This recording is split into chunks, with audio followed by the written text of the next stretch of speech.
백한영 목사의 교회를 갱신하는 5분입니다. 직전 강연에서 나눴던 것처럼 오늘날 미국의 한인 이민자를 포함한 한국인은 포스트 모더니즘의 영향을 점점 더 그리고 빠르게 받고 있습니다. 그런데 교회는 신앙의 중심 주제들을 여전히 모더니즘적 방식으로 주장합니다. 따라서 지난 몇십 년 동안 교회는 대중과 연결하는데 점점 어려움을 겪어왔습니다. 팀 켈러는 우리는 교회 바깥 사람들과 어떻게 연결할지에 대해서 무능하다고까지 합니다. 정말로 인정하고 싶진 않지만 우리는 전도에 무능해졌습니다. 모더니즘과 포스트 모더니즘을 잠깐 요약하겠습니다. 모더니즘은 1750년대부터 1960년대까지 서구 사회를 지배했던 문화적 환경입니다. 모더니즘은 인간의 보편적 이성이 있다고 믿죠.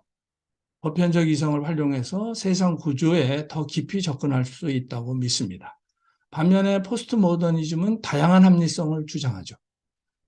모더니즘의 대표적인 산물의 하나가 마르크스주의인데 아직도 정치에서 맹위를 떨치고 있죠.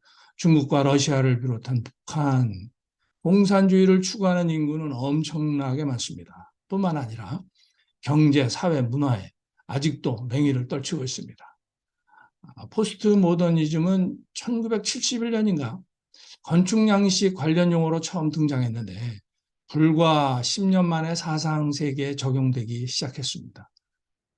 포스트 모더니즘은 전체주의와 획일주의를 거부합니다. 올바른 사고방식은 오직 하나고 올바른 행동 방식도 오직 하나뿐이라는 주장을 거부합니다. 억압적이라고 여기기 때문이죠. 나치와 스탈린에게서 보듯이 획일성을 요구하는 사회는 탄압으로 이어진다고 생각합니다. 그들은 단 하나의 틀에 자기를 끼워 맞추기를 거부하죠. 그들은 모더니즘은 사람들을 제어하고 지배하려는 시도이고 세상을 읽어내는 다양성을 허용하지 않는다고 합니다. 보편적 이성 또는 합리성 개념을 거부하기 때문에 이들에게 이성은 다소 정황적이고 상대적입니다. 그러니까 대중이 포스트 모더니즘의 영향을 받을수록 그들이 보기에 교회는 진리를 빙자하는 획일적이고 권위적인 기관인 겁니다.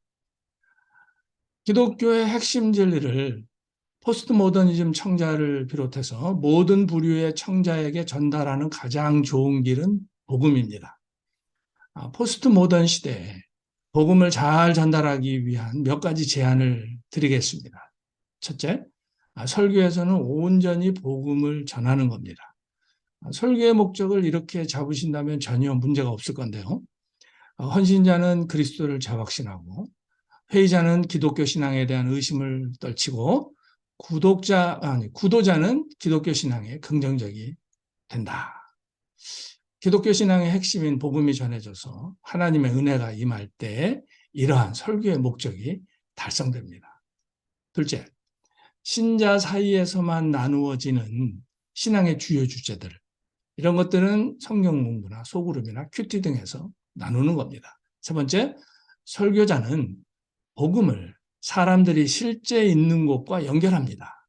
복음을 자기 생각에 사람들이 마땅히 있어야 할 곳과 연결하려 하지 않는 겁니다. 네 번째, 포스트 모던 청자는 합리적 논증으로 설득하려는 설교에 불편합니다.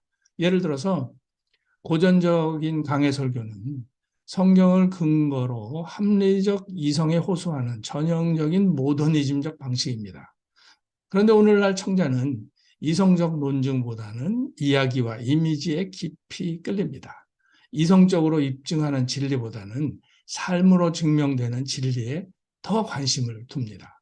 다섯 번째, 포스트 모던 청자가 획일적인 진리를 배척하는 이유는 획일성이 자유를 억압한다고 믿기 때문입니다.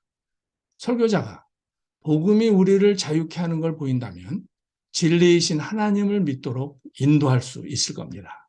마지막으로 여섯 번째, 설교자는 복음을 더 알고 복음으로 살고 사람과 문화를 잘 알고 무엇보다도 자신이 늘 복음의 은혜를 경험하고 있어야 합니다. 자, 목사는 열심인데 왜 교회가 쇠퇴하고 있는가?